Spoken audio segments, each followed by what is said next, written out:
mod installed. It's a Pride high flow cat. It's a catalytic converter, 300 cell to help the exhaust flow. And the car already has Pride V2 exhaust.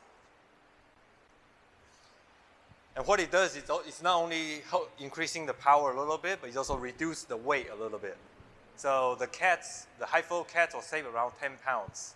And I already have the exhaust. The exhaust, you can see it from here, you can see it, even through it from the back.